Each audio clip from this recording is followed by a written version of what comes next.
বেনাপোল স্থলবন্দরের পাশে তালাবদ্ধ এসব দোকানগুলোতে যাত্রীদের কৌশলে নিয়ে আসা হয়। এরপর প্রলোভন দেখানো হয় ভ্রমণ ট্যাক্স কেটে দেয়া ও ইমিগ্রেশন কার্যক্রম সহজ করার। যারাই টোপ গিলেন আটকা পড়েন প্রতারণার জালে।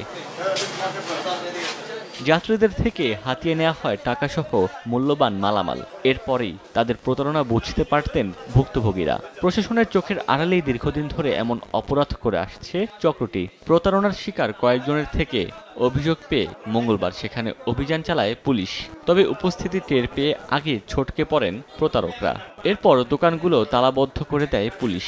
ভুক্তভোগীরা জানান, বন্দরের কর্মকর্তা সেজে বিভিন্ন সময়ে প্রতারণা করে অপরাধ চক্রটি। গতকাল সোমবার সকাল 8টার সময় বেনাপোলে 8জন পাসপোর্ট যাত্রীর কাছ থেকে 2 লক্ষ টাকা ছিনতাই হলে ফর্ম ফিল আপের কথা বলে আমার কাছ থেকে 15,000 টাকা ছিল, সেখান থেকে মানে 2,000 টাকা দেওয়া। গলিতে গলিতে নিয়ে যেয়ে এদের মূল্যবান পাসপোর্ট, ডলার, কি বলে টাকা, এগুলো ছিনতাই করে নিয়ে ছটকে পড়ে। তো অভিযোগ হলে বেনাপোল পোর্ট থানা কর্তৃক কিন্তু শুধু আসে আর দোকান বন্ধ করে করে চলে যায়, কিন্তু এর কিন্তু আসলে ভালো একটা ব্যবস্থা এখনো পর্যন্ত পুলিশ গ্রহণ করতে পারে নাই। কিছু সংখ্যক প্রতারক চক্র বন্দরে যে কোনো প্রতারণা রুখে দিতে আইনশৃঙ্খলা বাহিনী তৎপর বলে জানায় পুলিশ।